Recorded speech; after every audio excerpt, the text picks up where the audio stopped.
वैज्ञानिकों ने दबाया बटन, इसरो ने रच दिया इतिहास। एक तेज धमाके के साथ चांद की तरफ लपका चंद्रयान, दिख गई मंजिल, बस कुछ ही घंटों में चांद पर होगा विक्रम लैंडर। जी हां दोस्तों, हमारा चंद्रयान 3 अब अपने मिशन के उस पड़ाव पर आ पहुंचा है जहां हर बीतते घंटे के साथ चांद से इसकी दूरी कम होती जा रही है। उल्टी गिनती यानी काउंटडाउन अब शुरू हो चुकी है, क्योंकि इसरो ने अपना आखिरी मूव लेते हुए लैंडिंग प्रोसीजर को शुरू कर दिया है। चंद्रयान का विक्रम लैंडर अपने प्रपल्शन मॉड्यूल को गुड बाय बोल चुका है और अब पीछे मुड़कर देखने का वक्त नहीं है। अब लैंडर को सिर्फ अपनी मंजिल दिखाई दे रही है और वो है चांद का दक्षिणी ध्रुव इलाका। लेकिन आगे का सफर इतना आसान भी नहीं होने वाला जितना हम लोग सोच रहे हैं, क्योंकि अब वो घड़ी आ गई है जिसमें हमारा चंद्रयान 2 फेल हुआ था। इसी के चलते इसरो के कमांड सेंटर में बैठे वैज्ञानिकों की चिंता डबल हो गई है। तो आखिर वैज्ञानिक इस मिशन को लेकर अभी भी चिंता में क्यों है? चंद्रयान अभी इस समय कहां पर है और आगे इसे और कौन कौन सी चुनौतियों का सामना करना है, जानने के लिए वीडियो को अंत तक जरूर देखिएगा। दोस्तों, 17 अगस्त के दिन चंद्रयान के विक्रम लैंडर ने प्रपल्शन मॉड्यूल को गुड बाय करते हुए कहा कि यहां तक के सफर के लिए शुक्रिया मेरे दोस्त, और इतना कहकर वो खुद आगे बढ़ गया। असल में यही वो पल था जब चंद्रयान 3 के लैंडिंग प्रोसीजर की शुरुआत हुई। लेकिन ये सब हुआ कैसे और कैसी ये प्रोसेस रही जिससे बिना किसी नुकसान के लैंडर और प्रपल्शन मॉड्यूल अलग हो गए? चलिए आपको जरा स्टार्टिंग से समझाते हैं। तो हुआ यूं दोस्तों, 16 अगस्त के दिन चंद्रयान ने अपने 5वें लूनर ऑर्बिट में एंटर किया, जिसका आकार 153 × 163 किलोमीटर का था। इसके बाद चंद्रयान को और कोई ऑर्बिट चेंज नहीं करना था, क्योंकि यही इसका आखिरी ऑर्बिट था और प्लान के मुताबिक इसी ऑर्बिट में घूमते हुए लैंडर और प्रपल्शन मॉड्यूल को एक दूसरे से अलग होना था। यही वो स्टेप था जिसके साथ चंद्रयान का लैंडिंग प्रोसीजर शुरू होना था। यह इस पूरे मिशन के सबसे मुश्किल और रिस्की टास्क में से एक था, इसलिए इसे परफॉर्म करने से पहले वैज्ञानिकों की चिंता 7वें आसमान पर थी। आप खुद सोचिए कि लाखों किलोमीटर दूर चांद के ऊपर हवा में तैर रहे चंद्रयान को सिर्फ एक कमांड के जरिए 2 हिस्सों में बांटना था। हालांकि इसकी तैयारी इस मिशन के लॉन्च होने से पहले ही हो चुकी थी और चंद्रयान में एक सिस्टम डेवलप किया गया था ताकि ये काम बड़ी ही आसानी से हो जाए। लेकिन फिर भी वैज्ञानिक इस चिंता में थे कि कहीं इसमें उनसे कोई गलती ना रह गई हो। खैर, 17 अगस्त को दोपहर के करीब 1 बजे वो घड़ी आ गई जब वैज्ञानिकों को यह काम अंजाम देना था। इसके लिए बेंगलोर स्थित ISRO telemetry tracking and command network complex में बैठे एक वैज्ञानिक ने बस बटन दबाया और अगले ही पल ये विस्फोट के साथ चंद्रयान का विक्रम लैंडर अपने प्रपल्शन मॉड्यूल को पीछे छोड़ते हुए खुद आगे बढ़ जाता है। असल में दोस्तों, चंद्रयान का प्रपल्शन मॉड्यूल और लैंडर एक दूसरे से एक बोल्ट के जरिए जुड़े हुए थे। साथ ही लैंडर को पुश देने के लिए उस बोल्ट के चारों तरफ स्प्रिंग भी लगी हुई थी। तो हुआ ये कि वैज्ञानिकों ने पूरी प्लानिंग के साथ एक छोटा सा विस्फोट किया, जिससे वो बोल्ट कट गया और चंद्रयान के दोनों हिस्से एक दूसरे से अलग हो गए। अब जैसे ही बोल्ट कटा तो उसके साथ ही उसके चारों तरफ लगी स्प्रिंग स्प्रेड होकर खुल गई और उनके धक्के से लैंडर को वो पुश मिला, जिसकी मदद से वो प्रपल्शन मॉड्यूल को पीछे छोड़कर खुद आगे बढ़ गया। यही वो पल था जब लैंडर मॉड्यूल में लगे आई सिस्टम ने यहां तक के सफर के लिए प्रपल्शन मॉड्यूल का शुक्रिया अदा किया और इसी के साथ चंद्रयान का लैंडिंग प्रोसीजर भी शुरू हो गया।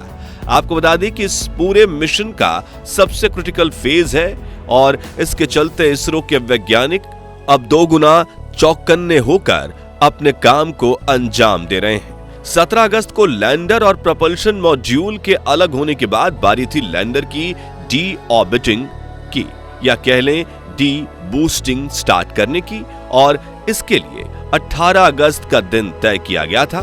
तो प्लान के अनुसार इसरो वैज्ञानिक ने शाम को 4 बजे के आसपास लैंडर मॉड्यूल में लगे इंजन चालू किए और विपरीत दिशा में फायर करते हुए लैंडर को थोड़े से नीचे वाले ऑर्बिट में धकेल दिया। यहाँ गौर करने वाली बात यह है कि डीबूस्टिंग करने से पहले लैंडर और प्रोपल्शन मॉड्यूल दोनों ही एक ही कक्षा में लेकिन एक दूसरे से अलग होकर चक्कर लगा रहे थे। अब लैंडर मॉड्यूल अपने ऑर्बिट को और ज्यादा छोटा करते हुए आगे बढ़ चुका है, जबकि प्रोपल्शन मॉड्यूल अभी भी चांद की 5वीं कक्षा में चक्कर लगा रहा है। अब आप में से काफी सारे लोगों के मन में यह सवाल आ रहा होगा कि लैंडर तो चलो चांद की सतह पर उतरने के लिए आगे बढ़ गया, लेकिन प्रपल्शन मॉड्यूल का क्या होगा? क्या इसका काम सिर्फ यहीं तक था या इसरो इसे अभी किसी और काम में लेने वाला है? तो दोस्तों, आपको बता दें कि प्रपल्शन मॉड्यूल आने वाले कई सालों तक इस कक्षा में इसी तरह चक्कर लगाता रहेगा, लेकिन इसकी ये मेहनत वेस्ट नहीं जाएगी, बल्कि इसरो इसकी मदद से कई तरह के रिसर्च कामों को अंजाम देगा। दरअसल इसरो ने प्रपल्शन मॉड्यूल में the spectropolarimetry of habitable planet Earth, जिसे शॉर्ट में शेप नाम दिया गया है, उस पेलोड को डाला हुआ है और इसकी मदद से पृथ्वी के चारों ओर मौजूद हवा का अध्ययन किया जाएगा। साथ ही ये इस चीज पर भी रिसर्च करेगा कि हवा में बादल कैसे बनते हैं और लाइट उन बादलों पर कैसे टकराती है। इस रिसर्च से पृथ्वी जैसे दूसरे हैबिटेबल प्लैनेट्स को खोजने में मदद मिलेगी, यानी प्रपल्शन मॉड्यूल अभी काफी समय तक हमारे लिए बहुत ज्यादा काम आने वाला है। इसरो की यही तो खासियत है कि ये किसी भी चीज को वेस्ट नहीं करते और मिशन में शामिल छोटी से छोटी चीज का भी एक पर्पस सेट किया जाता है। अब वापस चंद्रयान पर आए तो इसरो ने डी बूस्टिंग स्टार्ट करके विक्रम लैंडर को नीचे उतारने की प्रक्रिया शुरू कर दी है और इस समय चांद की सतह से ये 100 किलोमीटर से भी कम दूरी पर है। अब आगे इसरो इसी तरह धीरे धीरे डी बूस्टिंग करता जाएगा और जब सतह से इसकी दूरी लगभग 400 मीटर यानी आधा किलोमीटर से भी कम रह जाएगी, तब लैंडर अपनी लैंडिंग साइट को आइडेंटिफाई करेगा और एक बार जगह मिलते ही ये उसकी तरफ बढ़ जाएगा। असल में दोस्तों, इस समय हमारा Chandrayaan Vikram lander lunar surface की तरफ उसकी ग्रेविटी की मदद से नीचे गिर रहा है और इसके बूस्टर्स विपरीत दिशा में फायर करके इसके नीचे गिरने की गति को धीमा कर रहे हैं। साथ ही इनकी मदद से लैंडर को स्टेबल भी रखा जा रहा है और साइंस की भाषा में इसे सॉफ्ट लैंडिंग कहते हैं, क्योंकि इसरो अगर चाहे तो वो अपने बूस्टर्स को फायर किए बिना चंद्रयान को ऐसे ही नीचे गिरने दे सकता है, लेकिन इस तरह की लैंडिंग को हार्ड लैंडिंग कहा जाता है और इसमें लैंडर पूरी तरह से नष्ट होने का खतरा रहता है, जैसा कि पिछली बार हमारे चंद्रयान 2 के साथ हुआ था। हालांकि हम उसको भी सॉफ्ट लैंडिंग ही कराना चाहते थे, लेकिन कुछ तकनीकी खराबियों की वजह से क्रैश हो गया।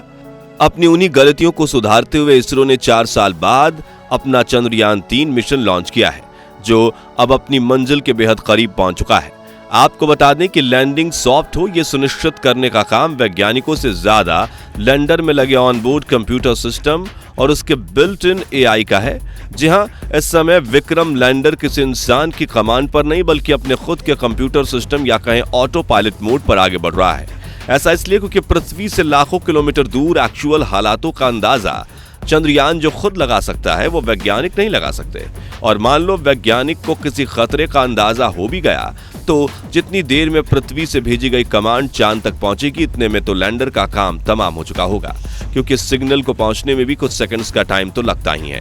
इसलिए मिशन के अंतिम पड़ाव में लैंडिंग का सारा काम ऑटोमेटेड रखा गया है, ताकि विक्रम लैंडर का एआई तुरंत एक्शन लेते हुए खुद से फैसले ले सके। और दोस्तों, ये एआई इतना स्मार्ट है कि इसे आप बिल्कुल वैसा ही समझ सकते हैं जैसे लैंडर में एक इंसान यानी एक एस्ट्रोनॉट बैठकर उसको कंट्रोल कर रहा है। सबसे ज्यादा गर्व की बात यह है कि वैज्ञानिकों ने ये सब कुछ, ये सारी मशीनरी खुद भारत में ही बनाई है। तो अब आप ये बताइए कि चंद्रयान के चांद पर लैंड करने को लेकर आप कितने ज्यादा उत्साहित हैं? अपना जवाब कमेंट करके जरूर दीजिएगा। बाकी हमारी आज के इस वीडियो में बस इतना ही। वीडियो अच्छी लगी हो तो इसे लाइक और शेयर जरूर करना, और अगर आप चैनल पर नए हैं तो चैनल को सब्सक्राइब और फेसबुक पेज को जरूर फॉलो करें। मिलते हैं जल्दी ही ऐसी एक और इंटरेस्टिंग वीडियो में, तब तक के लिए गुड बाय।